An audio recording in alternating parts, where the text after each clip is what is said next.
Good morning, everyone, and welcome to the Olympic Region Clean Air Agency meeting for June 8th. Almost summertime, so good to see you all, and hope you're making some fun summer plans. Want to just go ahead and do a roll call. So I'm gonna do this a little bit different this time, just because Zoom needs some freshening up. So I'm gonna roll call by jurisdiction rather than calling names, and that way we can hear more voices than my own. So let me start. Clallam County. Hi, this is Bill Peach. I'm here.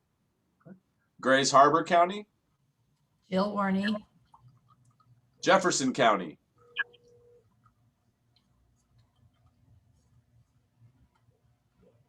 Greg. I know you're here, Greg. Are you frozen? It looks like he might be frozen. He might be, yeah. So I do see Greg Brotherton, and I heard his voice before the meeting. So we'll keep going and see if he pops back in. Mason County. Pacific County. I think they are not here today. Thurston County. Let's go with Tumwater. Joan, you're muted. Good morning. Joan Cathy here from Tumwater. Great. And Lacey? Robin Vasquez, City of Lacey. And I'm Jim Cooper from the City of Olympia. Greg, it looks like you're moving again. We introduced you while you were frozen. Okay, thank you. I'm going to dial in with the phone too, but yeah, happy to be here. Okay. You were frozen so clearly it looked like it could have been a background watching the meeting, actually. So, okay, Jeff, can you walk us through the staff? Sure. So I'm Jeff Johnston, Executive Director of ORCAA. We've also got Debbie Moody, the Office Manager, Lynn Harding, Administrative Services Manager, Odell Hadley, our Senior Air Monitoring Specialist, Jennifer DeMay, sitting in today for Mark Gooden. Jennifer is our Engineering Supervisor. Got Robert Moody, Compliance Manager, Dan Nelson, Communications Manager, Rob Weiland and Mike Schultz from the compliance team are listening in. And I'm pleased to announce or to introduce you to Chris Kraus. He's here today. So Chris is our new IT system administrator, been with us since April 15th, joined ORCAA after 7 years as the system administrator with the military contractor working with the Army at JBLM. So it's great to have Chris on board, and he's, again, among other things, working to get our conference room set up. So he's now sitting in the conference room using our OWL. So we've been practicing with that. So looking forward to perhaps in August, starting to have hybrid meetings when some of us who want to be here in the Olympia office can be here, but also provide opportunities for those who don't want to drive all the way to Olympia can also participate. So, but anyway, very pleased to have Chris with us as part of the ORCAA team and to introduce him to you today. Welcome, Chris. Hey, Chris. Thank you. Thank you. That's great to see the camera view from the room. That's going to be neat. Yep, we're working on a variety of improvements in there. Some of them will take a little bit of time, but yeah, we're excited about what's coming together in the conference room. Our owl stopped working in the middle of our meeting yesterday. Uh-oh. I haven't heard of that yet. I know. It's like, I don't know what they figured out on that, but it's like, okay, how far do we have to go back? Because the audio went away and then the camera went away. Well, maybe it was just in the air. At our council meeting last night, that happened in our professional TV studio. So great. Well, good to see everyone. And Chris, it's great to have you on board. If I didn't say that already, we are glad to have you. And sounds like it was a great process to get you here. So. Okay, and then we have, I think I saw Mike, our counsel. Okay, good to see you, Mike. Is everybody okay with the agenda? Any changes today? Hearing none, we have an agenda. Thank you very much. That takes us to chair reports. I don't have anything. Greg, anything from the finance committee that's other than the budget that comes next? No? Okay. Nope, we didn't have we didn't have a meeting. So, yep, just the budget. Hope everyone had a chance to dig through it. Great. Yeah, me too. We certainly have. Okay, wonderful. So that takes us to public comment. Is there any public, not that I see on my end? Anyone in the room there with you, Chris? No? Not as of yet. Okay, great. So then that takes us to our consent agenda. Is there a motion to approve the consent agenda? Move to approve the consent agenda. Is there a second? Second. Okay, I have a motion from Jill, a second from Greg. Any questions, comments, or polls? All in favor say aye. Aye. Aye. Aye. Opposed? Motion carries. Thank you, everyone. Okay, so then that takes us to our public hearing on the 2023 budget for the agency. Am I starting with you, Jeff, or going straight to Lynn? I can start, and then we can hand it off. Then I can hand it off to Lynn. But hopefully everybody had a chance to take a look at the budget package that Lynn, that we worked on at ORCAA. Again, a long process to put that together. That Fran had started things in motion early this year, recognizing the transition. So things were well underway by the time I started in February. And again, a lot of conversations, a lot of work went into this. But so hopefully folks had a chance to take a look. Again, really appreciate Lynn putting the 2-page summary together. And then again, just goes into a lot of detail. The revenue and expenses. The budget package also has the assessments and the updated fees that reflect the 5.2% increase that the Finance Committee talked about.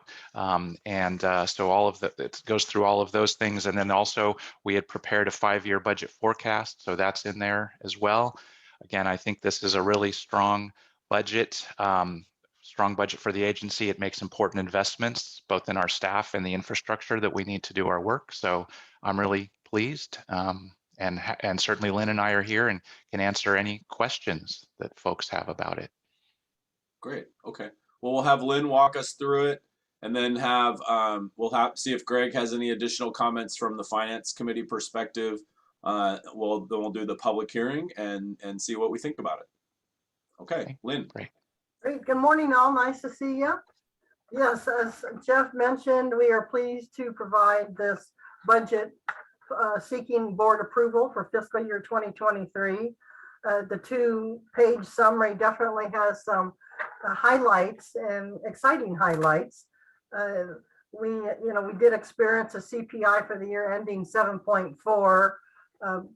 Following a couple of meetings with our Finance Committee, it was agreed to approach the budget with a hybrid, increasing fees 5.2% and increasing expenditures for salaries 4%. With 17 full-time employees, that includes a new full-time position to assist in the records and the management of our agency is definitely a plus and a perk. We definitely look forward to moving forward with that.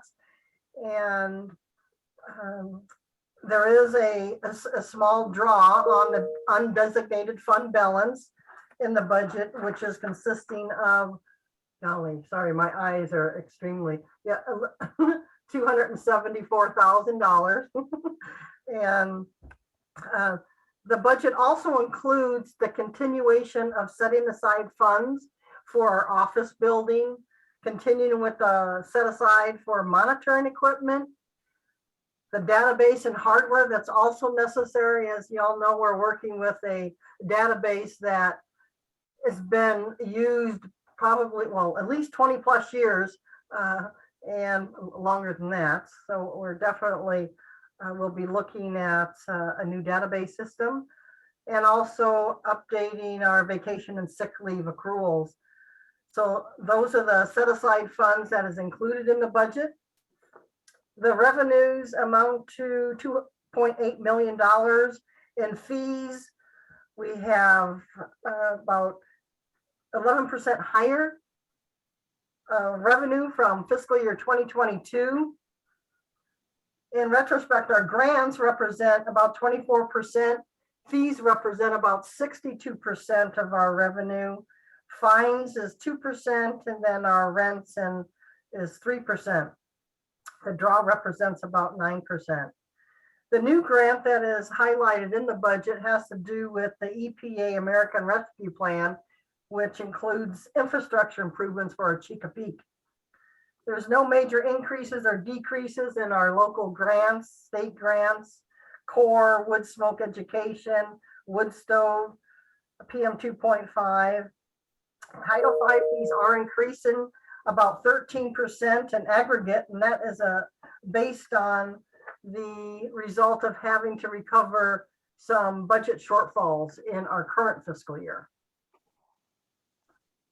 In our expenditures, we're about 2.9% million or $2.9 million reflected, and that's about a 14% higher than our current year. It includes also hiring a consultant to conduct a salary survey, a strategic planning consultant, the agency website redesign, and then an increase in our hardware and software to purchase replacement desktops.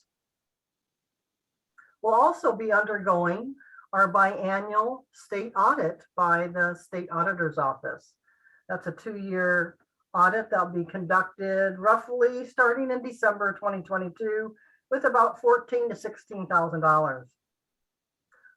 I think the biggest highlight of the budget is paying off the office building, which will take place in December 2022. We definitely, I think everyone's got that highlighted on their calendar. A celebration is definitely in line.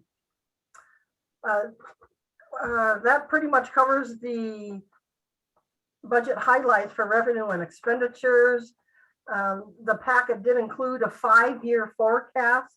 Again, that's a pretty strong 5-year forecast. Each year, yes, we're setting aside funds for capital funds. We're using and drawing down our undesignated fund balance. And yes, I'm happy to entertain questions. And then I can move it on to Greg for any other highlights he'd like to bring up from the Finance Committee. Great.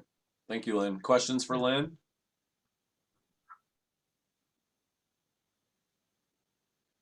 Greg, updates from the finance conversation?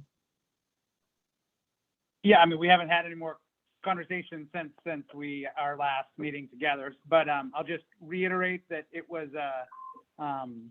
you know, we reached consensus about the 5.2 fee increase and 4%, and that was a robust conversation to get there. I think this is an aggressive budget, but a responsible one, and I think it puts there's some water that the Finance Committee has to carry this year just to kind of keep tabs on this and make sure that, you know, we're not contributing to inflationary spending and that this keeps working throughout the year. But I am not, usually the 5-year forecasts look at that diminishing fund balance, and you know, we just need to keep updating it and adjusting as we move forward. But I'm really happy with this, and I think the investments and the strategic investments in our infrastructure and staff are very worthwhile.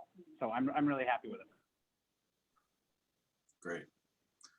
Okay, so with that, I will open the public hearing. So the public hearing is open. Pretend you hear a gavel.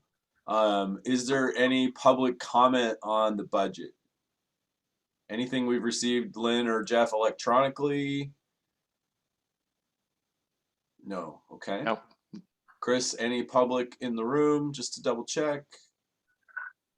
No one as of yet. Okay. With that, I will close the public hearing. So the public hearing is closed. You're hearing another gavel, as if I would actually use it. And let's move on to a discussion about our budget. And I just want to, I think, highlight the comments that both Jeff and Greg made. It's we're making some investments in the organization that aren't typical for us to do all in one year. But all of them are necessary as we've gone through the transition and really had Jeff and the staff dig into the best opportunities for ORCAA to come out of the pandemic and successfully serve the region, and not be overburdensome with fees, and continue our customer service mantra. And a lot of that is about having good data and records, and a good story to tell. So it feels like a good place, but would love to hear questions from the board or comments around the budget package, and we can get to action whenever folks are ready. Carolina. Yes, can I ask Greg or Lynn kind of how that conversation, you mentioned, Greg, that there was a robust conversation when it came to the fees. Can you go over just a little bit about what that robust conversation was? Yeah, I can take a stab at it, and Jim or Randy or Jeff or Lynn can interject if I mischaracterize anything. We had options ranging from, what was it, 3% up to 7%, both on fees and salary adjustments. And we're really concerned about setting, precedents for, I guess, pinning it to the CPI adjustment, since it was so strong this year, and what are the negative consequences as you move forward. So we, after a lot of conversation, actually inverted kind of the middle recommendation from staff. There was one that I think had 4%, or maybe it's not exactly, correct me if I'm wrong, like 4% fee increase, 5 and 3, 5.2% staff, 5.3, and we kind of reversed those. So we increased the fees to make sure that we were, fiscally responsible essentially, and could cover that increase. So it was really just about what's the right adjustment to this kind of unprecedented increase. And there was no contention that with any of the strategic investments, those were all consensus from the beginning, I believe. So it was really just that fee versus salary adjustment ratio that we discussed mostly. Thank you. Robin? A couple of little questions. This is a small thing, but I see in the budget summary, it talks about replacement of technology, including desktops.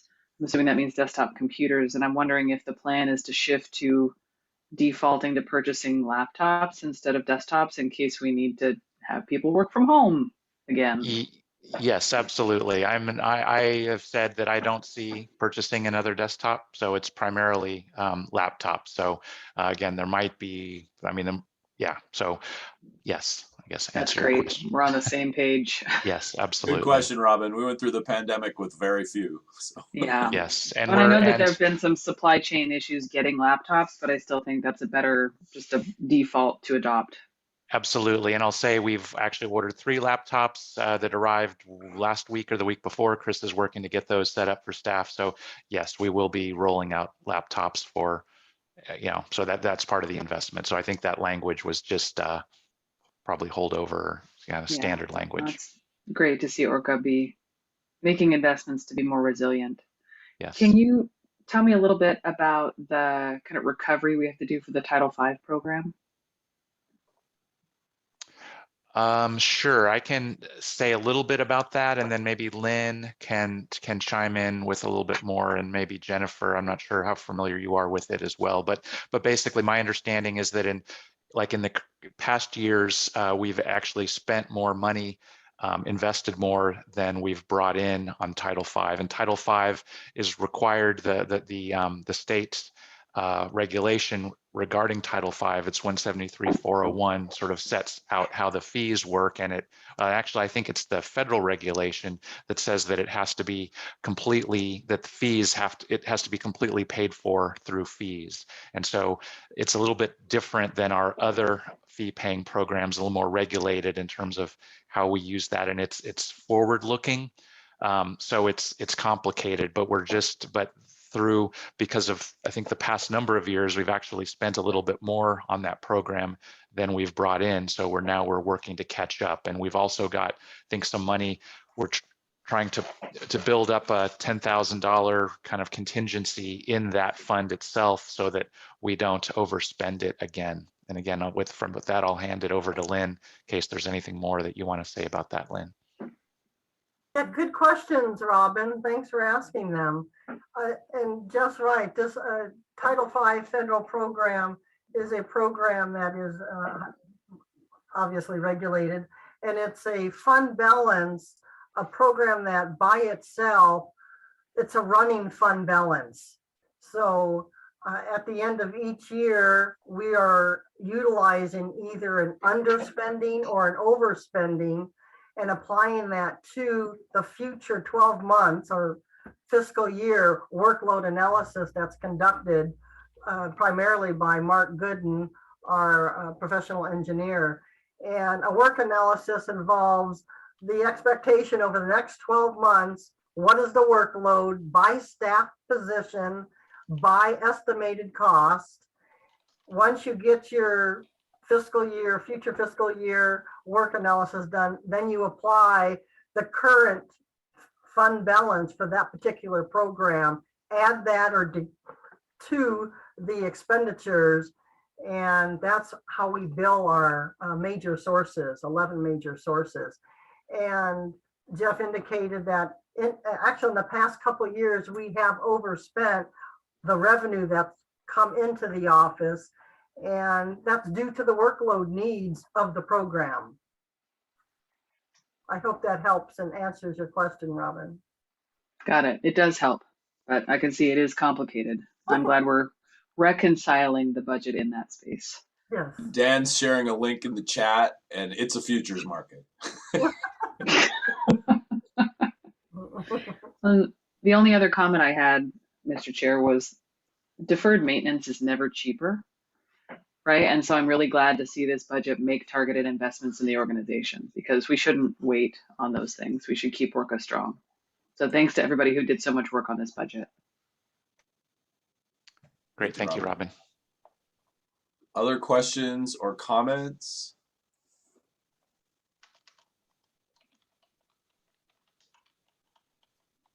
Okay, well, and I think on Robin's comment, when we pay off this building this year, then we'll be able to even be in a better place to keep up with our maintenance and less contributions from our unrestricted funds to operate the organization. So with that, I would entertain a motion to approve our 2023 budget and fee schedule. I'll move that we approve the 2023 budget and fee schedule as presented here today. I second. We have a motion and a second. Is there any further discussion? Hearing none, all in favor say aye. Aye. Aye. Aye. Opposed? Motion carries. Thank you, everyone. And Jeff and Lynn, thanks so much for this. It was just a huge advancement in our process, it felt like. And I was just thinking back, and Lynn could correct me, but I think 11 years ago when I did this, it was a 2-page document. And so having it all in one place and everything for the year being done is pretty significant. And it's, we haven't done all of that shift this year, but this year was a big leap. So thank you. Mr. Chair, if Randy, you don't mind, I would love to throw a compliment to our finance staff. I work with a lot of organizations. We all do, but it's crazy how many I do. And I always appreciate her numbers. Her numbers are always strong, honest. They take a lot of things into consideration, but she never fluffs. I got to tell you, I have a lot of belief in her when she speaks, and that makes my job on the finance committee so much easier. So I just wanted to throw that in there. I have battles with other finance people, I can assure you. Thanks, Randy. Yeah, we don't play that game here. It's all about transparency and honestly, like ease of understanding. Like it's very easy, and it's not a complex, big long document with a whole bunch of narrative. So it's nice. Okay. Anything else on that before we move on? Jeff, closing comment? Nope, just thanks. Thank you for your support. I'm excited about to have now to be able to move forward to implement this budget. Again, a lot of conversations leading up to this point. So excited to be moving forward and working with the team, with all of you and the ORCAA staff to implement it. Great. We'll look forward to watching that as it goes along, and we'll certainly have a role because we have a big role to play in both the salary survey and the strategic planning. So Yes. okay, so that takes us to new business item 1, which is seeking a board approval to streamline annual filing of changes to rules 1.11 and 1.12, and it looks like we're going to Robert. Lucky you. Oh, that's a little bright on the camera there, but thank you for a budget. I know that's appreciated by everybody here. So tab 4 is the briefing memo that's in your packet there. For the history of those, for those of you that aren't familiar with what we're talking about here, ORCAA adopts annually federal rules, and to make sure that we stay up with the changes in the federal rules, we re-adopt them basically every year, July 1st of each year. And that keeps us current. Last year, we also added, this year, technically, I guess this year, we added an adoption of the state rules as well. And so we want to keep our adoption current. And why this comes before the board, because it is actually a formal rule change, we, by practice, ORCAA has always gone to the board, requested a motion to proceed with filing the CR 102 with the state code revisor's office. And this is really, this proposal is really on me.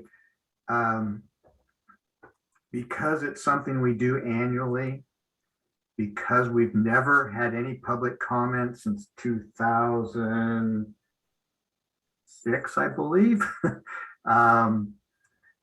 I would like to bypass, what I'm proposing is we bypass the board motion to proceed with the filing. And I think it's an administrative action that in this case isn't necessary. It always comes at this time of year during a board discussion on budget, and it does not, if we go this route, it does not change the public process at all. We would still notice the public hearing, but we would be more scheduled in when these occur. I don't know if you've decided yet to take next month off, but that would be some of the fly in the ointment of my process, what I have to go through to file with the code revisor. So short summary, does not change the submittal for public comment in any manner at all. We still notice it, we still have a public hearing, we still go through that process. But what I would like is the board to say, that's administrative enough in action that you can proceed every year, just go ahead and file your CR 102, and then we'll keep a fairly standard schedule that way. So that's what I'm proposing to you today. Okay. Questions for Robert? Greg? Yeah, not a question. This just, yeah, great, finally. We could just get rid of the hearing too for this, what seems like a kind of a department of redundancy department work that we do every year. But no, I appreciate you streamlining it. So I'm in favor of this. Mr. Chair? Randy? Yeah, I have a question about it.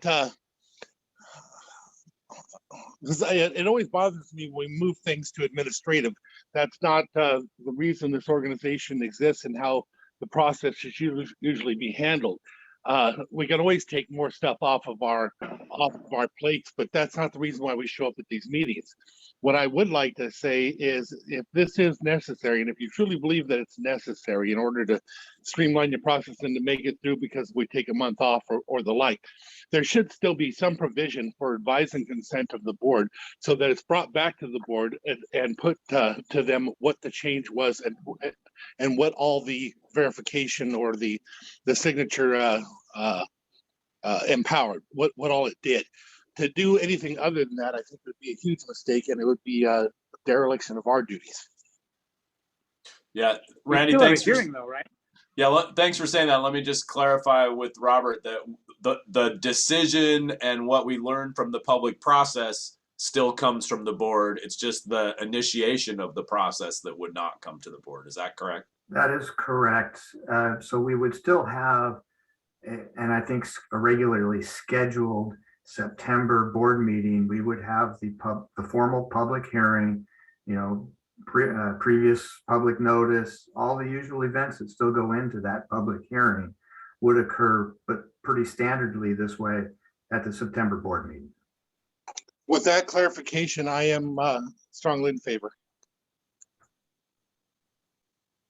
So Robert, my question is, you know, I asked this when we started doing the updates this way, and you know whether we could not just state a current law rather than updating the dates every year, and the response I was given was sometimes we might want to be more stringent than current law, and that might be a decision to make each year in our code.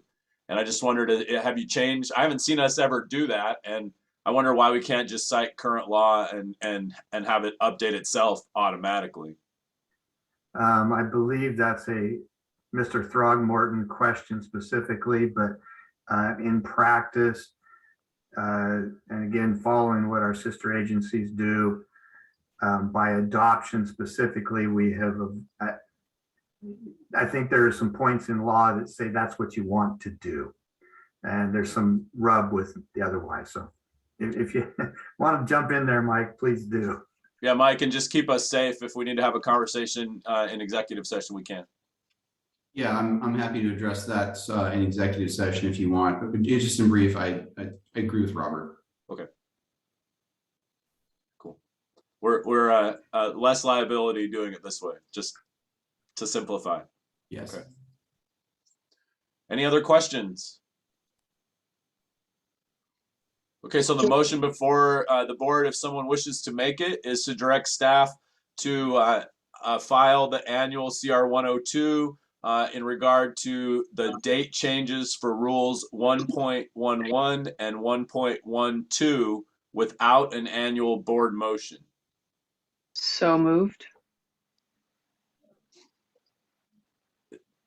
I'll Is there a second. second? I'll second. Okay, so I have a motion from Robin, a second from Jill. Is there any further discussion? All in favor say aye. Aye. Aye. Aye. Opposed? Motion carries. Okay, Robert, thank you. Thank you. Mr. Chair, I just want to make a point that comment that you made, that it's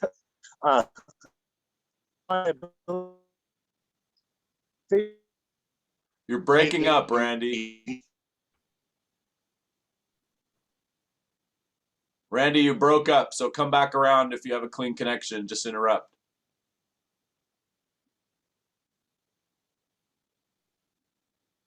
Oh, sorry about that. There you are. Go ahead again. Oh, he muted. Okay, well, he might come back around. Okay, so we're going to go on to unfinished business, which is a recommendation around a process around recreational fires in Lacey, Olympia, and Tumwater. And I think this is the whole crew: Jeff, Robert, Odell, Dan. So I'll start with Jeff. Thanks. So I'll kick it off, and then just want to kind of quickly kind of provide an introduction to this, and then just open it up for some discussions and questions. And then again, it might be that Dan and Odell and Robert will jump in. But again, this is a follow-up to a discussion that we had last month regarding the recommendation or the request that we were making regarding notion of survival burning, in terms of, again, because in Olympia, Lacey, and Tumwater, there's a ban on recreational burning. And the board was hesitant to provide a specific carve out for unhoused individuals, and so asked us to look more broadly at what the process would be for removing this the ban on recreational burning in Lacey, Olympia, and Tumwater. And so again, because that is a rule change, there is a set process around it. And you probably remember that we heard advice from our counsel, Mr. Myers, that we should indeed proceed through public rulemaking because of the nature of this change. And so what this briefing memo outlines, again, it just provides some of the history of this regulation. Actually, Dan, could you share your screen and maybe share the document so we can all take a look at it if you have it handy? Great. Can everybody see that? Yes. So, all right, Dan, go ahead and scroll down. Again, it just has some of the history. And then again, actually, hold on, stop. Yep, there you go. It just then has a timeline for the proposed rulemaking. So what we're proposing at this point is to give the next couple months for some stakeholder discussions, public input, kind of informal public input before we launch the actual rulemaking. You know, conversations with fire agencies. We've already started to have some of those conversations. Talk to some nonprofit groups, NGOs, other interested parties, homeowners associations, others. You know, again, obviously focused in Olympia, Lacey, and Tumwater, since those are the jurisdictions where this will make a difference. And then brief you all in October, and then likely file the CR 102 to do this rulemaking in November. And then, and as you can see, then a public hearing and proceed in January, meaning that the rule change would take effect likely in February. And again, I think, you know, we've had conversations that public outreach and communications are going to be really key here. And so that's okay. Go ahead, Dan, and scroll down. So then the next couple pieces are just some ambient air data. I think, again, questions came up at our last meeting about what is our monitored PM 2.5 levels. This is from, again, the Lacey monitor. You can see just over the past roughly 20 years. We do have data that goes back further, but again, a lot of that data is it's not in an easy to access form, but we can certainly, as we do this further analysis and prepare for public conversations, we will prepare data that goes back further. But the PM 2.5 levels are much, much higher prior to 2002. And so you can see this general decline here. Also indicated is where we are with the National Ambient Air Quality Standard of 12. So you can see that we're quite a bit below that. Then the next chart just shows, again, I think it was Odell that mentioned, or I can't remember, but during the earlier conversation, we talked about how these three cities in are the only cities in Western Washington that have this ban on recreational burning. And so we wanted to just to show you an example of another community, so Kent in Southern King County, where they have recreational burning, actually, and certainly densities higher than we have in Lacey, Olympia, and Tumwater, and you can see pretty comparable levels of PM 2.5, perhaps slightly even higher. So that's what that figure is for. And then the next attachment was just Dan, again, one of Dan's documents, just reminding you of the difference between the different kinds of burning, the recreational fires, residential yard waste burning, land clearing burning, agricultural burning, and then the silvicultural burning, which is permitted by DNR.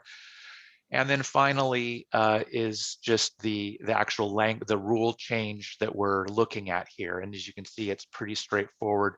We're just looking at striking out subsection C of Rule 6.2.7. And then also a strikeout in 6.2.8 because there was something that was added to that section to provide a permit program for ceremonial burns, but without the ban on recreational fires, then we don't need that carve out for ceremonial burns. So that's why we can delete that. So that's just a quick run through of what we had prepared. I guess at this point, I'll see if Odell, Dan, Robert have anything to add before we open it up for questions and discussion.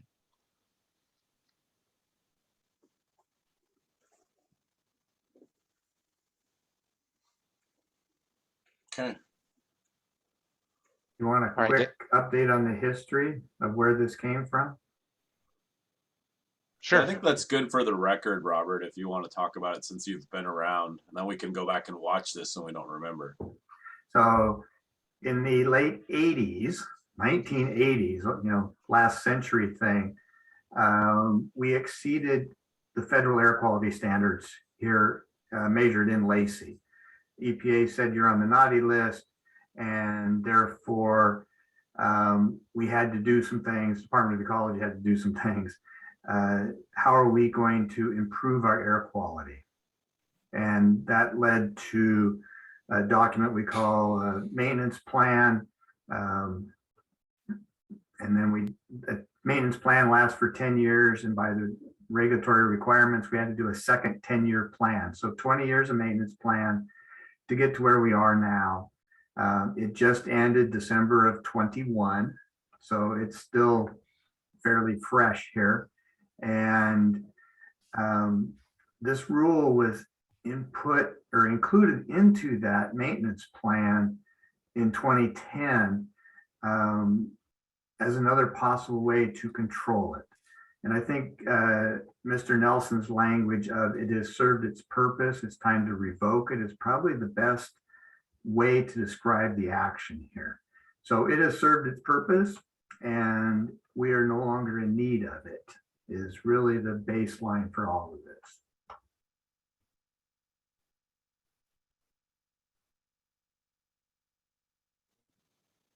Okay.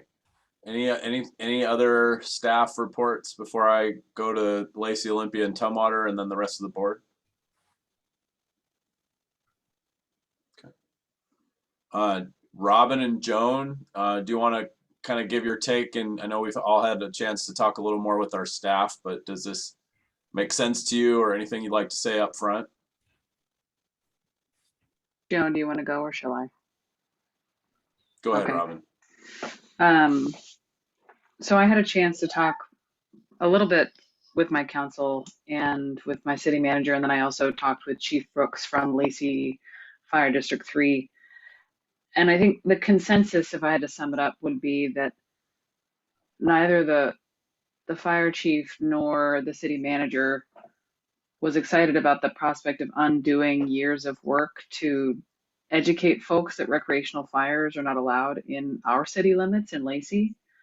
So, there's some nuance here, but there was more of an interest in limiting what recreational fires would be permitted to that survival burn. So that was something I heard from the chief. Like, first off, nobody's in favor of having unregulated fires in the woods during the dry season. Like, that's just kind of an obvious thing. We don't want more fires. We're nervous about fires getting out of control or people getting hurt. But when it's a thing that is unlikely to be deterred by citations, if someone is burning for warmth or cooking, for instance, then still working on the education around, please don't burn wet wood, please don't burn garbage, please don't have large uncontrolled fires. Focusing on that seemed maybe a little bit more okay. Like that made more sense in the discussions I had than opening it up for all folks in Lacey to do recreational fires. So more the proposal that came to us during our last meeting than to just remove the prohibition on recreational fires altogether. And I know that ORCAA is going to talk with the fire chiefs. We're going to be doing some of that engagement, but that's what I heard from Chief Brooks, was that he's very interested in messaging continued limitations, but not continuing to try to enforce compliance in an area where it doesn't make a lot of sense. Okay, thanks, Robin. Joan? Yeah, I think my conversations, and I haven't had a chance to talk to all of the folks I'd like to. I talked to our fire chief, and I think maybe it's like Robin's saying, what are some of the nuances of it? And then someone else says, well, what is it that we're so worried about allowing people to burn in their backyards and enjoy their patios? So my thing is like from one end to the other, and I couldn't tell you exactly where Tumwater is at this point. If you take into consideration, city staff, fire staff and, council. So we need a little bit more time to talk about it. I mean, we'll get there, but.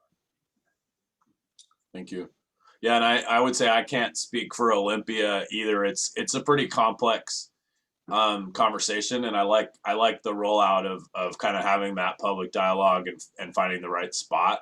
The sort of initial reactions where it makes sense. It seems practical that we would have the same regulations throughout Thurston County.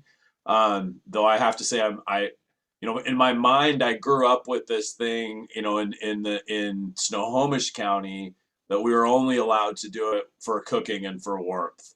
And, so I do think that, personally, I like that approach better than an outright, repeal.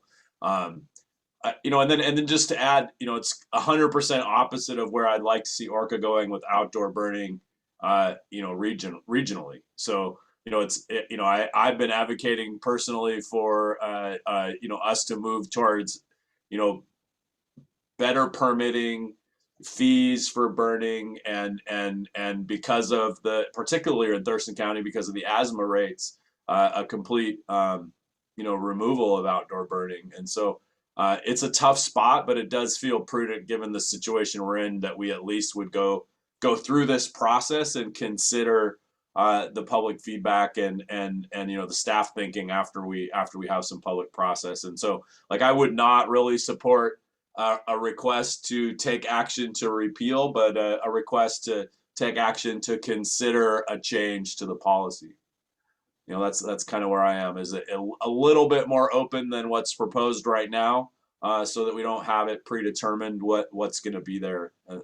As that's just my take in the moment, and I kind of go back and forth because my practicality and my environmental values are conflicting significantly in this conversation. So, if I could jump in just with a couple things. So, as Robin, as you mentioned, so yes, so Dan and Robert and I are scheduled to meet with Chief Brooks and some other folks from the Lacey Fire Department, I think on June 21st. So, meeting coming up to talk to them in more detail. And I have had fairly brief conversations with Brian Hurley in Tumwater and Kevin Bussard in Olympia, and they both seem supportive, but definitely recognize that we've just started to scratch the surface and that a lot more conversations about this are needed with the jurisdictions.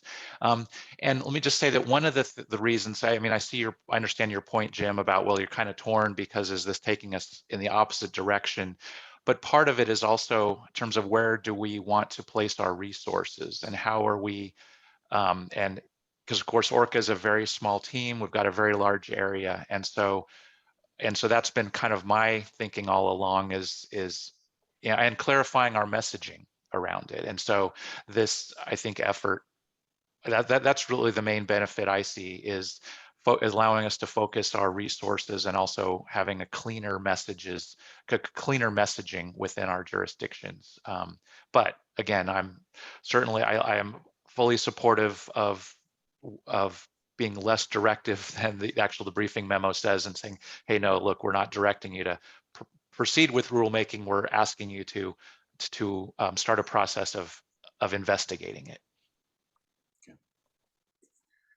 Mr. Chair, I'm still dealing with some of the aspects of what our responsibilities are.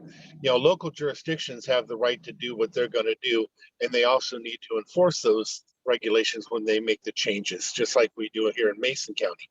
I just want to make sure that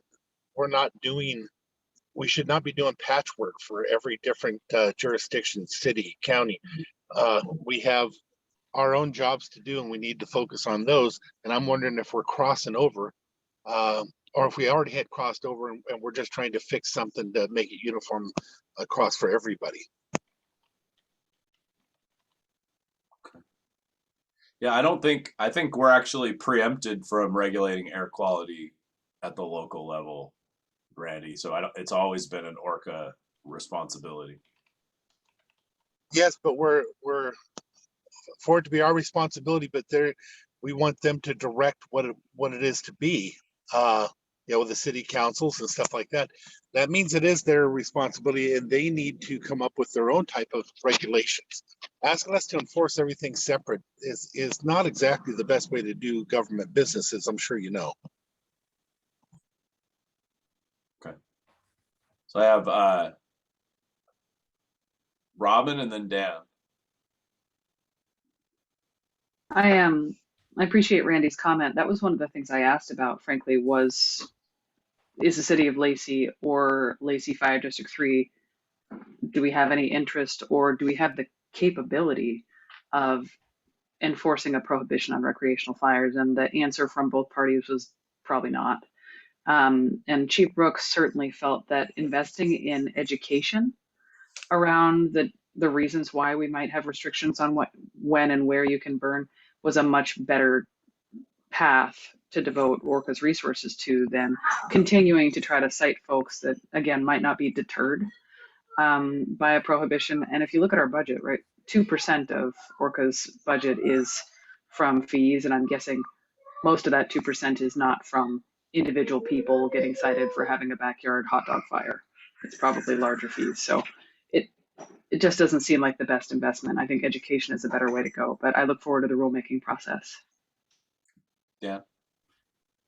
I was just going to pass on along Randy's comment that our former executive director, Fran, and I haven't looked at the municipal code, but she said that the city of Stillicum had passed ordinances banning recreational fires within city of Stillicum. So that's something maybe we need to look at to see if that's something the cities have done. But she swore that it was a city ordinance rather than a air quality issue from Puget Sound Clean Air. So that would be something we would look at in our investigation. Well, and I can assure you, my county has different regulations, and our cities do as well, whether it be for fireworks, whether it be for banning certain fires at certain times of the year. We've had different battles with DNR because we went before them. Right. So I know that we do things here on the county level. There's no way around it because of the battles that I've had. But we felt it was the right thing to do at the time. We did it, and we also enforced it. Right. Well, and to my point earlier, Randy, I think you're doing those things for reasons other than air quality, maybe, and that's why there's an opportunity. Greg. Yeah, I just wanted to say we're having the same conversations in Jefferson County. Sorry about background noise. We're having the same conversations with our various fire districts in Jefferson County, where we have a lot of different microclimates, and we're talking about really, I guess, empowering the fire districts to have control over their region and maybe make very kind of targeted bans of burning when it's appropriate, and it's usually health and safety concerns regarding wildfires and spreading fires, not air quality. But I think it is I guess I'm wondering how these conversations should interrelate between ORCAA and between the local jurisdictions about this. I guess it was interesting that we're having the same conversation with very different inciting incidents. But I guess I'm kind of with Randy that I feel like it might be a more local control would be warranted. Joan? I just wanted to ask, and maybe I missed it in the memos and things. Is the county part of this? Are rules in the county affected by what we're doing? No, this is strictly Lacey, Olympia, and Tumwater within the cities, not even the UGAs, just within the cities, within the city limits. So how did it get to be that the cities were the ones that were causing all of the bad air way back 30 years ago, and the county is not restricted or asked to participate in this? Robert? So again, it goes back to the history of how we got here and understand that how we got to this point was wood stove usage. If you think back to the 80s, it was a very prevalent form of heat here. And during the winter months, it got bad. The air quality was very poor. EPA drew a line around our city limits at that time and said, that's the area that is creating the problem. The less density, the further out, the less impact to air quality that you have. So that's where it came from. And Well, stoves were largely unregulated, right? Not quite entirely, but yeah, let's say 90% unregulated. the reason I'm asking that, thank you, Robert, for the reminder of that strange history, is, you know, the county is mixed in all of these jurisdictions. So in one backyard, you can do your hamburgers outside and with a fire, and next door you can't. Yeah. And so we need to consider that we're all kind of intermingled here, and it's can't be drawing any lines around and saying, you know, you're the one causing the meat smelling smoke and you're the one doing something else. You know, I'm just trying to be practical about it and see, is there some way for or does there need to be some way of participation with the county? Maybe Carolina has thought about some of this with this particular rule or rulemaking. So I brought this up to the county, Joan, and and the county is really wanting to stay out of it, I guess I'll say. So we're just with the conversation that ensued afterwards, it was just more of a observation stance more than anything. So we've had this conversations before, but again, it's something I'm happy to bring up to the rest of the commissioners, and we're happy to have another conversation about it, but there didn't seem to be much initiative behind it. Mm-hmm. Jeff? Well, I can understand. Okay, thank you, Karen. Appreciate that. I was just going to say, so to Joan's point gets to my earlier comments about trying to simplify messaging. And again, because there all are these different overlapping areas between our cities and with you, am I in the UGA? No, am I in the county? I mean, so I think that by eliminating this, one of the benefits would be simpler messaging, and we could really focus on, okay, well, if you're going to have a recreational fire, here's how to do it. Here's how to do it effectively. Again, we will still have the parts of the rule that allow us to, or that prohibit nuisance fires. And again, you can't smoke out your neighbor. And but again, it will allow us to focus more on the education, the outreach, and less on, okay, well, which area are you? Okay, do we issue a notice as a violation because of this address, whereas your neighbor would be okay. It just, I think it removes some of the patchwork nature of what we're trying to do in terms of protecting air quality. Yeah, that makes sense. I agree.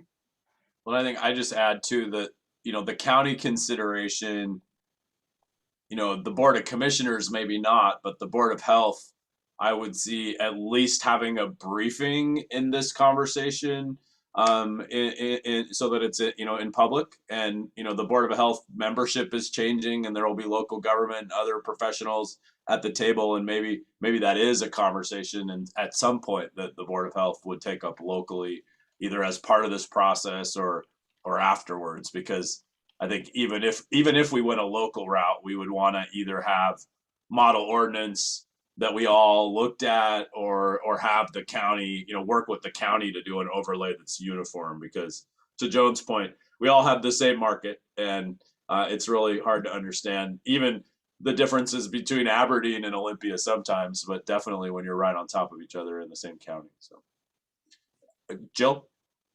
The conversation started on the homeless camp fires, and thinking that you're going to educate them or bring them flyers is just going to provide more fire starter for them to use, or garbage on the ground. So to me, that's a waste of money, taking them flyers. They're already lawless in every other aspect. They won't care about this. So that would be a wasted effort and waste of money. Certainly for some portion of the population. Not universal though. Randy? Well, and also, you know, let's get back to the real issue of them burning improperly in those homeless camps. They're not burning just straight wood. We all know that. They're burning whatever they get their hands on. So they're already not going to be in compliance with all the rest of the regulations, aside from the ones we're talking about. The ones we're talking about actually have very little to do with the real issue that we're facing for at least the health.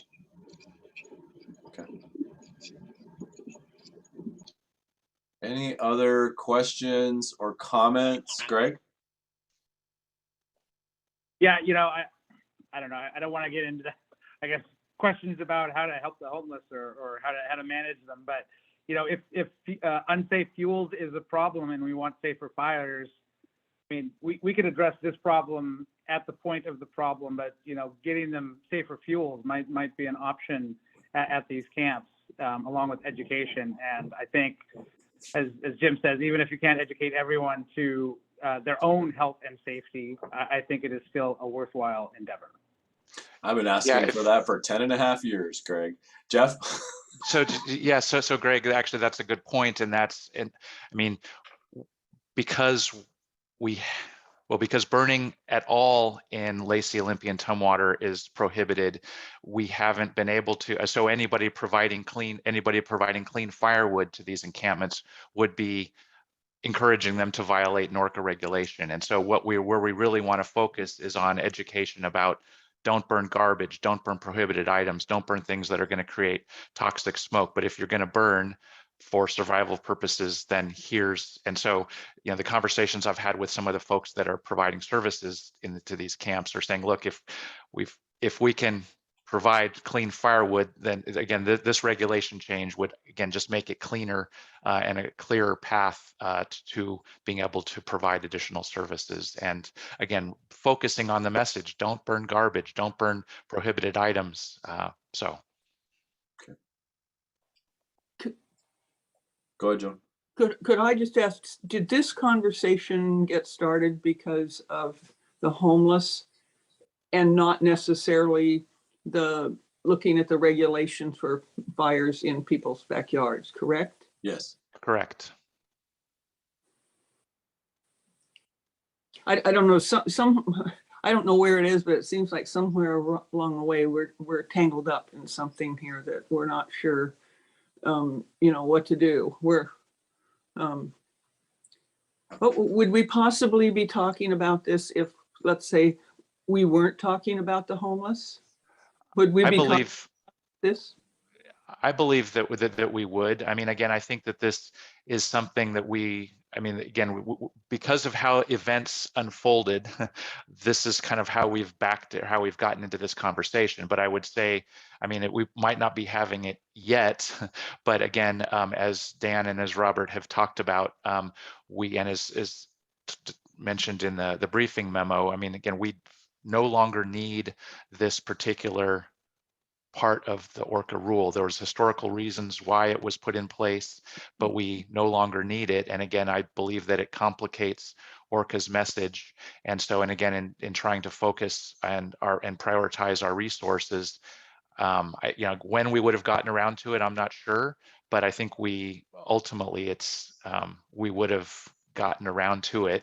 And I think it's an important conversation to have. But again, just because of how things unfolded, it's through the homeless conversation and the notion of survival burning that it really came to my mind as I stepped into this role. Because again, back in February, we were having conversations about, we were dealing with complaints related to burning around the Department of Ecology building in Lacey. And so again, working with DES and Lacey Police Department about messaging and things. So it was kind of how the issue surfaced. Mm-hmm. Is it possible to separate these two things? So people who, on the, home backyard issue don't say, well, if you're going to do it for the homeless, you need to do it for us, and those kinds of thoughts and feelings. If we were thinking about, changing a 30-year rule we don't need anymore, that's one issue. If we're trying to do something for survival burning for the homeless, that's another issue. And maybe that's where, when I try to talk about this or get into conversations, it starts overlapping, and you get the people who care about the homeless, and you get the people who are more interested in what's going to happen in the backyard. And so anyway, I'm just trying to find an easy way. Yeah. Joan, I think you're hitting on the nuance of the 6-month process. I mean, that's where we started, and Tumwater asked us to open it up and think about it broader. So I want to make sure we're not going to try to do the process today, but you know, a few more comments if anybody has them, and we can. I think we could probably have some pretty good direction for our staff. So, Jill. And if we remove that rule, that doesn't mean that the city rules are gone. The cities still have their own rules, and the counties still have their own rules.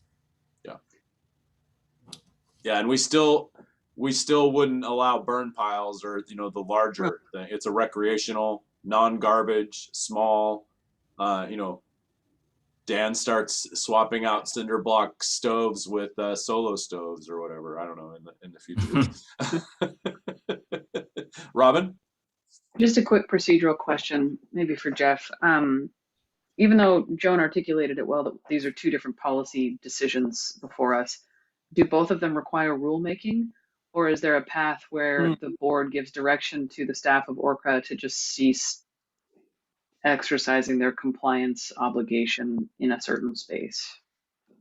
Well, from the discussion last month, I mean, what I heard was that ORCAA does that. I mean, I've got enforcement discretion, and so in terms of where we focus our enforcement of issuing notices of violation related to homeless encampments. And so, I mean, I in some ways, I think while the homeless issue has gotten us into this, by looking at this broader picture, we're not entangling them, because again, if we'd make this rule change, then the notion of, well, survival burning kind of goes away, because these fires are now allowed, you know, and it again allows us to focus on the more problematic issue of garbage burning and burning other prohibited items. And so I think by going to the rule, we have kind of separated them. And so I would say that the issue that I brought to the board last month has kind of been subsumed by this bigger conversation that we're now having about the rule change. That's helpful. Thank you. Clarify one thing you said there, if you would, Jeff. So it sounded to me like you're saying if we change the rules for in the cities for backyard recreational use, then we have also opened it up or changed the rule that the homeless can burn in the forest. Is that what you're saying? Yeah, I mean, so yes, because we're saying that campfires will no longer be prohibited in Lacey, Olympia, and Tumwater, whether you're around a fire pit in your backyard or you know, or you're in a homeless encampment. Now, there might be fire safety reasons. There might be other reasons why fire departments and others, but would want to address that. But it's not an ORCAA issue. It's not an ORCAA issue.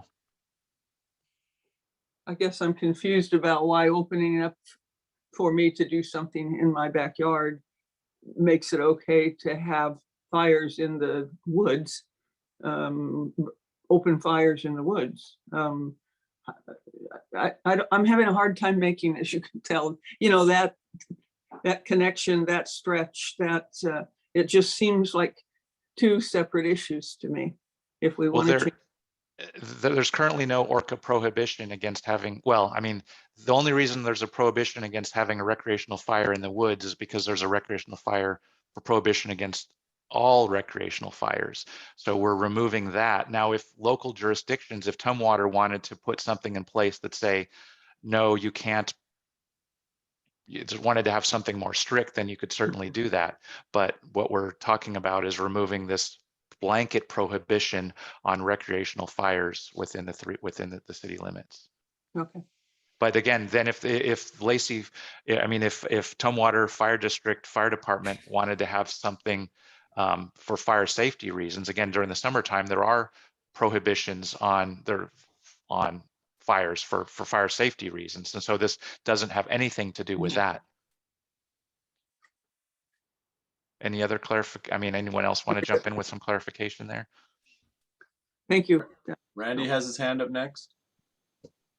You know, I want to make clear, I understood that our last meeting, we made it very clear that our administrator, our manager has the ability to choose the level of enforcement, and that's what we sent him forward to do. But I want to remind everybody, in my personal opinion, although that's what was necessary at the time, I was the one that was saying it and supporting it. It is still a horrible way to conduct business. We find all through our nation that by doing things like that, leaving administrators to interpret the law and decide what should be done, what should not be done, has actually created a thing all through our nation where nobody knows what's right, what's wrong anymore. We have a responsibility, if we're not going to enforce a rule, to go through the process to remove the rule. Or to enforce it, one of the two. But we definitely don't want to just leave it on the back of our administrator to decide which rules should be enforced, which ones should not for the long run. And that's the place that I agree 100%. We want to provide that backup for our staff and that transparency for the community, right? And I think that's the reason we got to this complicated spot in this conversation.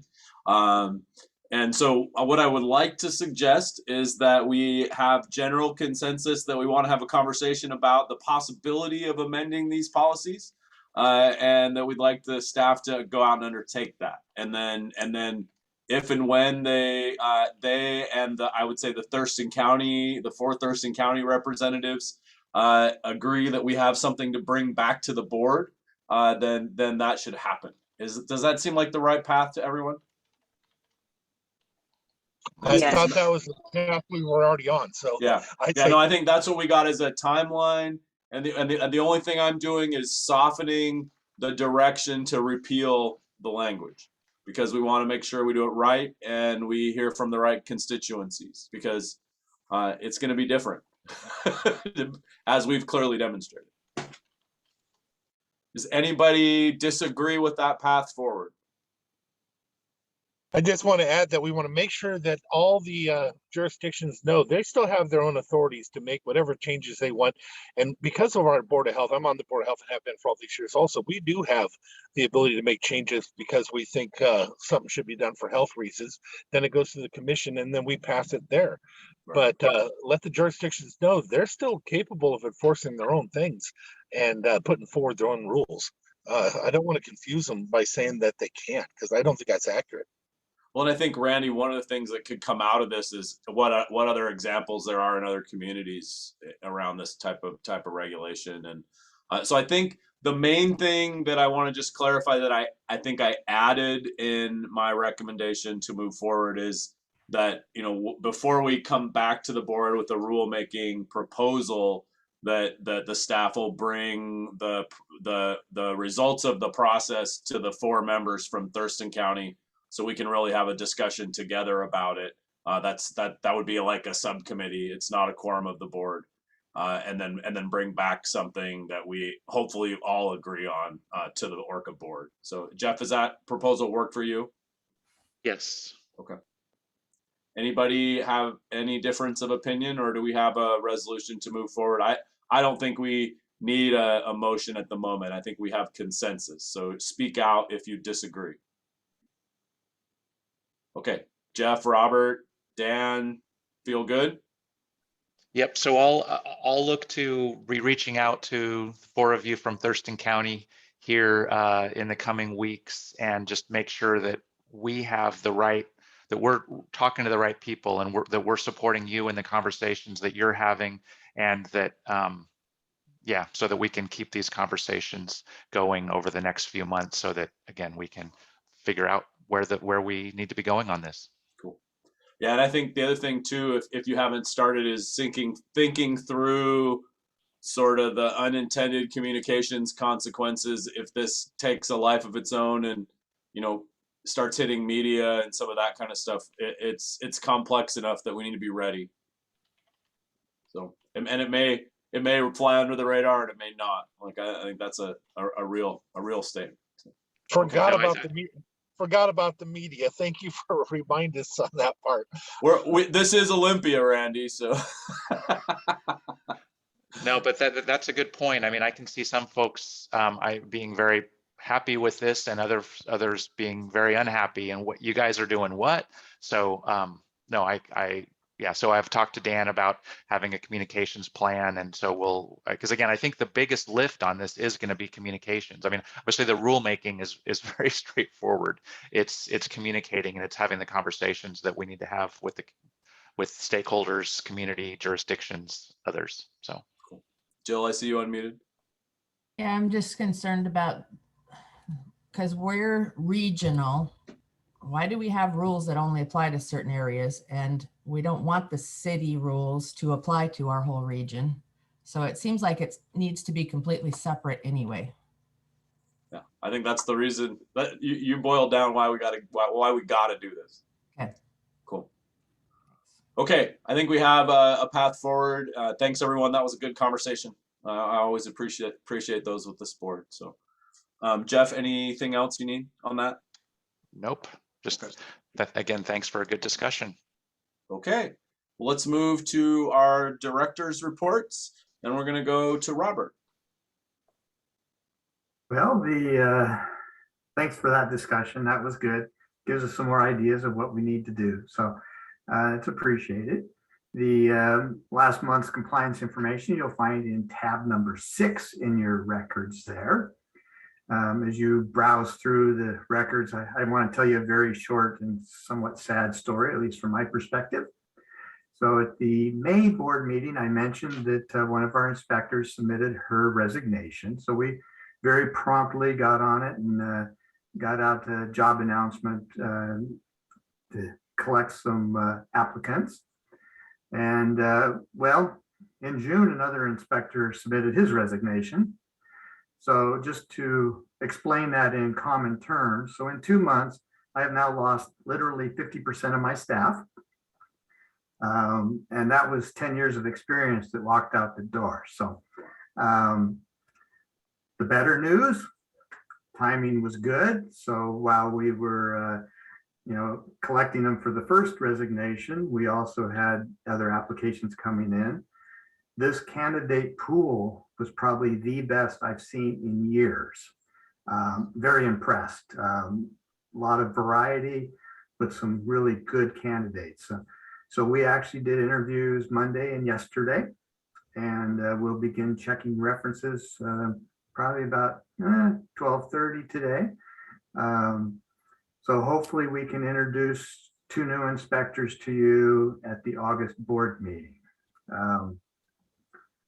And the best news out of this story is everyone at ORCAA has really come together to help fill in that void that we've created. So I certainly appreciate that. On the practical side of business, also seems to fit in with the conversation you were just having. We have made some internal adjustments. There's stuff we cannot do right now. And so Dan has graciously taken over as the gatekeeper of the complaints right now. And so unless it's a severe alleged activity, they're getting a letter from us. But we're also combining our complaint response with our other regular inspections. We are continuing to provide our services to the fee generating programs that you also talked about earlier, such as asbestos and land clearing burning. So, yay! So that's what I got for you this morning. Okay. Thanks for staying on the dime, Robert. That's a lot. Questions for Robert? Well, make sure you take pictures of Lynn and Debbie out on inspections for the annual report, okay? I can tell you at one point that Debbie was opacity certified. It's been lapsed for a while. Right on. Okay, so I think we're going to Jennifer and Markstead. Good morning. If you want to if you haven't taken a look yet, under tab 7 is an engineering update, the permits that we've been working on for the past month. One that I wanted to point out to you was the Brady trucking, which as not quite listed on there, has been issued. It's for a 50,000 ton per year compost facility in Mason County that has been issued, and it's a a good composting facilities are a great way to reduce greenhouse gases, is diverting that food waste and other organics from landfills, which will reduce production of greenhouse gases. So we're happy to have another composting facility coming in our area. Another project I wanted to mention was that we've gotten Tenaska Group has been proposing several peak shaving units for energy production in Washington. One of those is planned for Thurston County near Bucota. So Mark and I met with them earlier this week and discussed their applications. That we expect that to be coming in sometime in the next month or so. Great. Does anybody have any questions on any other projects on that list? Questions for Jennifer? Great. Thank you, Jennifer. I just want to say, for folks' benefit, the Brady Trucking project is really exciting, especially with new state law that requires local government to buy compost locally. And our one place in the region, Silver Springs Organic, pretty much has all of its material sold, and it's a pretty maxed out facility. And so this is a result of the Thurston County solid waste contract for hauling with Republic Services to create a new composting facility as part of that contract, and Brady Trucking is their partner. And so it's pretty exciting, and it's a regional opportunity. So I appreciate you lifting that up, Jennifer. Was it a long road to get here, as Joan and Carolina well know. Okay, Odell. Hi, let me share my screen.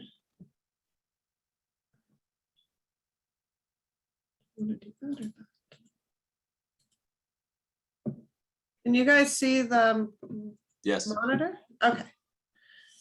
So this will be short. May is starting to move into summer, so air quality is generally good. As you can see here, we had almost 100% data collection at all of our sites, but we did have some issues with communication protocol failures at the Lacey site and lost 1 day of data. But other than that, no concerns. This is pretty typical for the summer, and I just want to point out these average concentrations are well below the split between good and moderate in the summer, and even our maximum days are very, very well below that. So we expect that in spring. It might rise up a little bit in the summer as things get a little drier and dustier, but at this point I have my fingers crossed that it might get a little drier. So as long as the weather keeps going, we're gonna have good clean air. But not too dry. Well, that's what I'm saying. It's been so wet and so windy that it's just blowing everything out and keeping it really, really clean right now. So fingers crossed for maybe a little less rain, but not too much that we start having to worry about wildfires. So then this is the data for Grays Harbor. I've cleaned it up a little bit. This is the saturation study.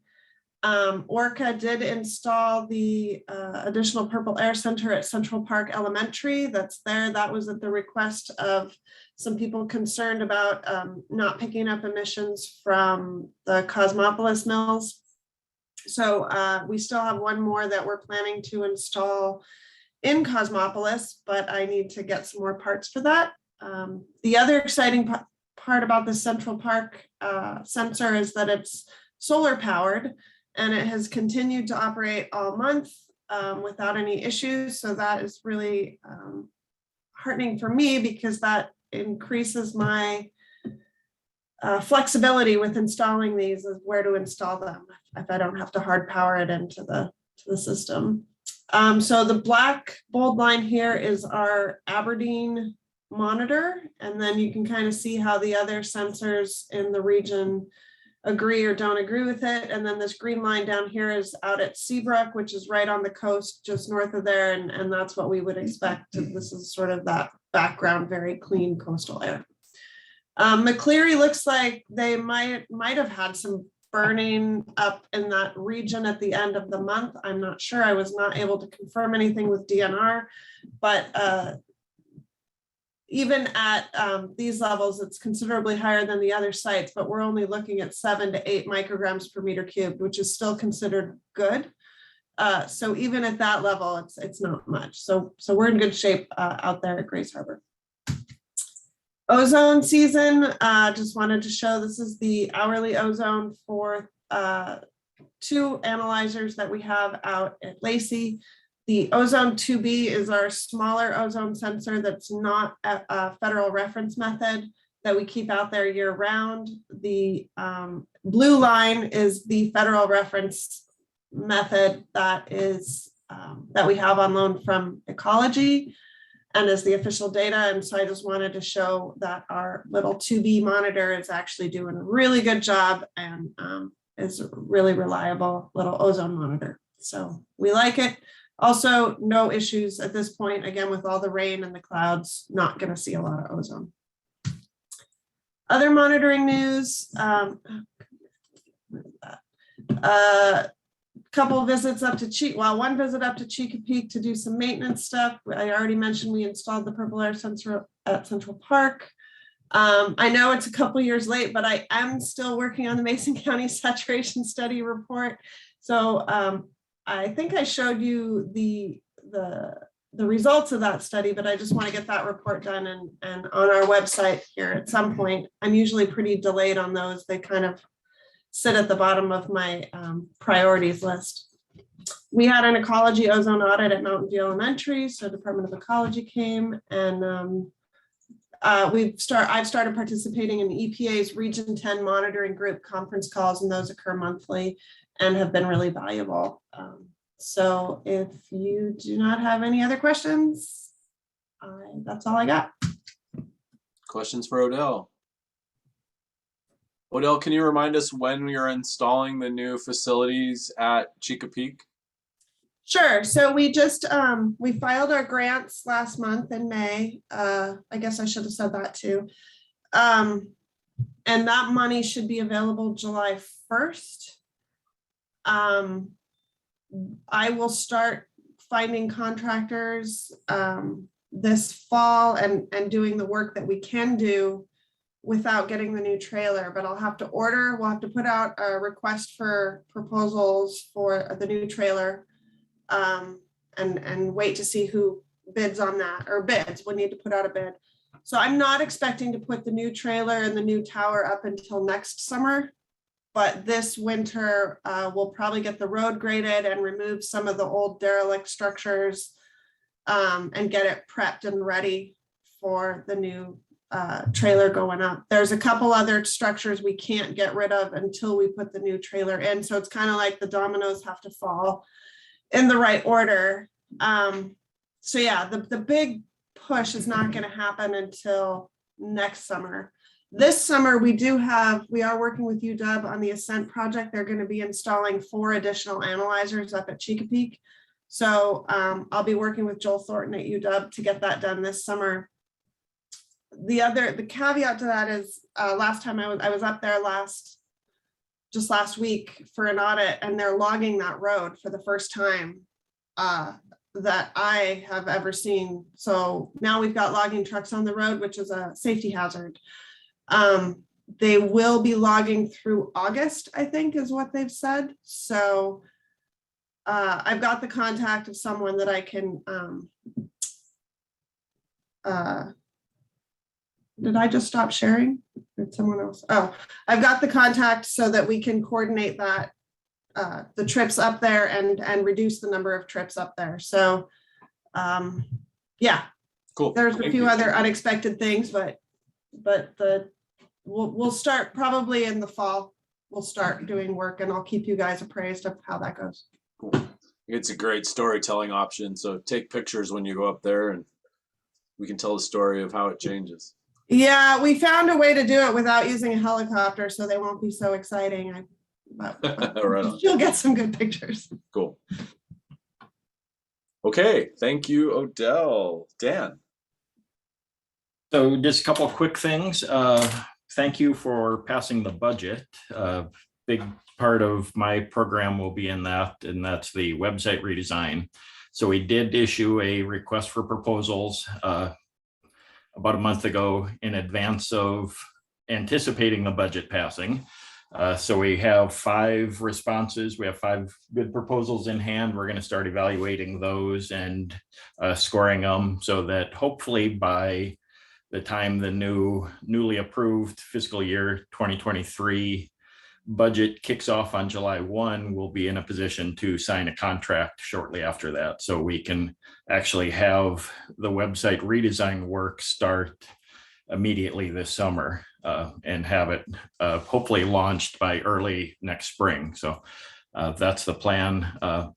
We are requiring any of the folks that are part of the RFP was requiring lots of stakeholder contact and information gathering. So don't be surprised if whoever the winning bidder is, reaches out to the board at some point to see if you have some feedback or suggestions on how a new website should look. So I know I listed the board as one of the stakeholder group we want to solicit. So next week is also State Smoke Ready Week. We'll be doing a media push, a lot of social media blogging from all local air agencies in the state, as well as DNR, Department of Health, Forest Service, other groups that are worried about wildfire smoke. So that'll be a combined effort next week across the state. So look for that. We'll have ORCAA blog posts and social media stuff going out. And then Jeff may touch on this too, but you may have seen state L&I has recently passed regulations or new rules tightening safety standards for outdoor workers concerning wildfire smoke. So that'll be part of next week's blogs, but something we'll be aware of here certainly. And we've already shared some tools with L&I for folks to be able to keep abreast of current air quality conditions. So those are the big things on my list. Again, the website redesign will be a big project going forward. And finally, I really hope Robert hires some good people soon so that I can go back to doing my job full time. Cool. Thank you, Dan. Robin, do you have a question? I was just going to offer up that Lacey recently went through the process of updating and redesigning our website. And so, Dan, when time comes, once you've got a vendor on, I think Shannon Kelly Fong, our assistant city manager, and Kelly Adams did a lot of work on the website. So we might have some wisdom and lessons learned to share. Great. Thank you. Same thing with Olympia. And it was like a, I don't know, 10-year conversation. And all of it came down to like content and how much we had and how many pages we needed to really reduce. So I think it's going to be a fascinating thing to see happen at ORCAA. But yeah, I've seen a couple other new sites, maybe out in Grace Harbor County at 1 or 2 of the cities. So I think there's some good opportunities to look at different ideas. Yeah, and a couple of our sister agencies have recently redone their websites. Puget Sound rebuilds theirs about every other year, I think. And one of the proposals we received was for the company that did the Spokane Clean Air Agency's website. And so they have actually a good understanding of what a local clean air needs. They did a lot of background work that we'll be able to borrow from them. Things like making it ADA accessible for our color-coded air quality alerts. And so they have the widgets custom built already for air agencies. So it'll be interesting to see how that develops. Yeah, that's cool. Awesome. Okay, thank you, Dan. Lynn. Well, good morning once again. First of all, I ditto with Dan. Thank you all for passing our fiscal year 2023 budget. We can all go home now. No, I was kidding. So no, thank you very much. Just a couple of things. The transition to our new payroll vendor, ADP, is in action and happening. I'm looking forward to working with them closely over the next few weeks. And we have an active account now. So July 1, we will be officially ADP followers. And we have received some vacating notice from a couple of our office suites last week. And we posted them this week, and we already have folks interested in one of the 2 units being vacated. So we're already halfway there and re-renting the premises. We'll continue to post the openings of our vacancies on our website and Craigslist. We're also asking our board of directors to maybe share the information. If you know anyone who's looking for superior office space with a superb landlord, nice quiet setting, send them our way, please. Myself or Jeff is happy to talk further. Again, all the specifics, the size, square footage, cost are all on our website for easy access. And let's see, who said, I think Robert said it, or no, Jim, you might have said, send Debbie and Lynn out in the field. Well, in a former position as a housing inspector for lead-based paint, HQS, complaints, under mobile homes, I'm there. When my plate is able to expand, you betcha, I'm happy to. Cross training is important, as But their you duties all are as seeing right assigned. now. Exactly. And just a little bit of information, the American Rescue Plan that Odell will be overseeing for the infrastructure at Chicopee, that's a 2-year contract. So the good thing is we're not under the gun in a year to get that project complete and funds expended. So it's a good thing there is some time, additional time if need be, because you never know what you're going to run into, right? With delivery, service, etc. And the finance committee will be meeting in August. It'll be a couple months, and in the August board meeting or finance meeting, we'll be discussing our year-end fiscal year 2022. Other than that, again, thank you for the passage of the budget. Happy to entertain any questions. Any questions for Lynn? All right, thank you all. Okay, so share the office space so we can make sure we meet our budget, because it depends on 100% capacity, which we've been pretty good at. So it's right on the homepage for Thurston County folks, especially. Thanks, Lynn. Okay, Jeff. Okay, well, thanks. Just a few things that I'll add to what you've already heard from our team. Again, things are going really well. We're all, of course, incredibly busy. As Robert said, with the departure of 2 of our compliance staff, that has had significant implications for our compliance team. But as you also heard, folks are really chipping in. Really appreciate Dan and others who are helping us get the work done. We have prioritized, and we're not as responsive as we'd like to be, or not able to get on site as often as we would like, but we're doing what we can. Also, as Robert mentioned, we had some really good interviews earlier this week. So really excited about the caliber of the folks that we're going to be able to add to our team. So look for more information on that here before long. And again, hopefully you'll get to meet them at the August meeting. Let's see, again, continuing to have conversations with partners and stakeholders. Me and other members of the team are meeting with the Jefferson County Board of Health next week. Thanks, Greg, for that introduction, or for that invitation.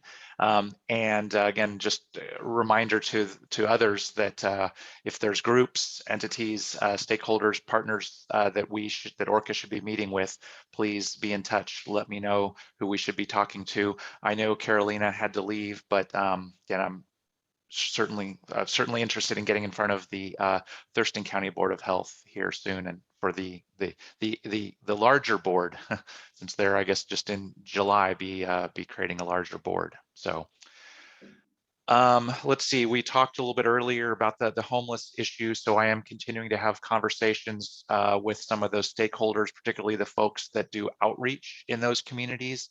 Talked to Ty Gundel from the Olympia Mutual Aid Partners.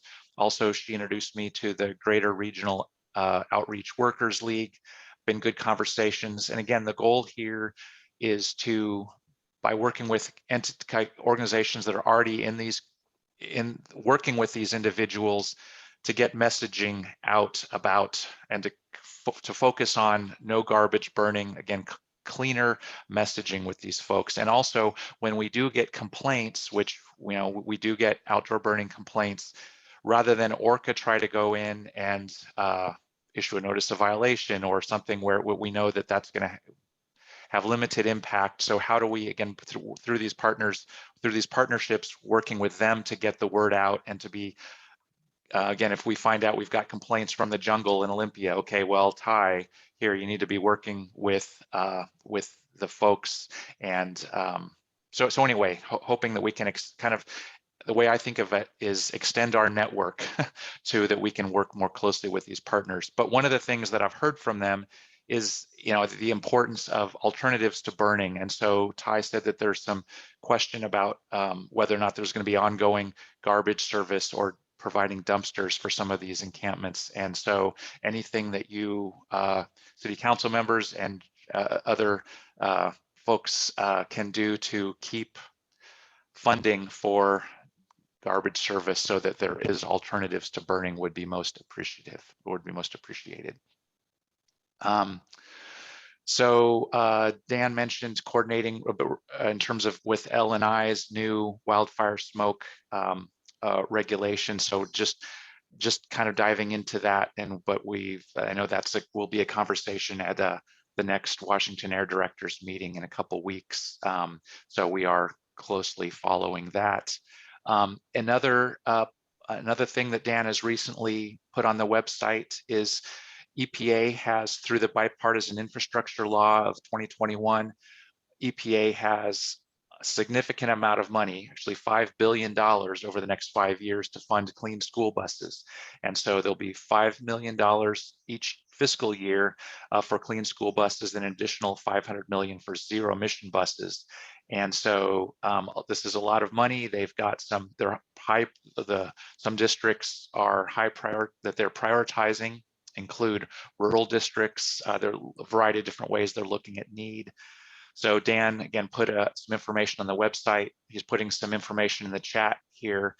So anything that you and your jurisdictions or anything that you can do to get information out about this to your jurisdictions, school districts, this is a great opportunity to get some money to upgrade school buses to zero emission or low emission school buses. So again, let Dan and I know if there's anything that we can do to help you support getting this information out to your communities. I think that the application deadline, at least for the first year, is August 19th. So folks have a little bit of time to put applications together. And again, there's a whole lot of information on the EPA's website about the application procedure. There's some webinars coming up about that. So again, do what you can to get that word out to your communities. Let's see. Just a question in terms, so we had a couple topics today where we put things in a briefing memo format.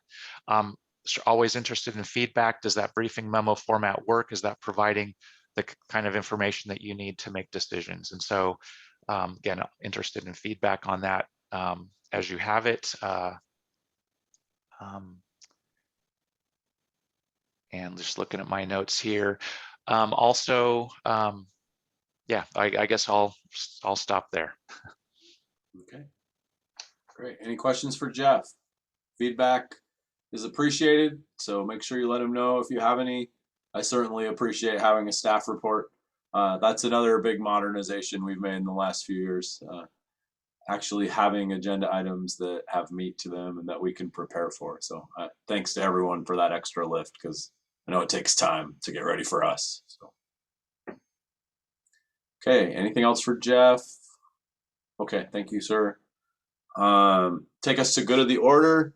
Just a reminder that we are not meeting in July, and so we'll come back in August, likely having a hybrid meeting. So trying to have, if we can, as many folks who are interested and willing to come to Olympia. And we realize we have schedules and climate concerns, but it'd be nice to see folks. I'll certainly try to be in person as much as I can, so I could be right there in the room with the staff.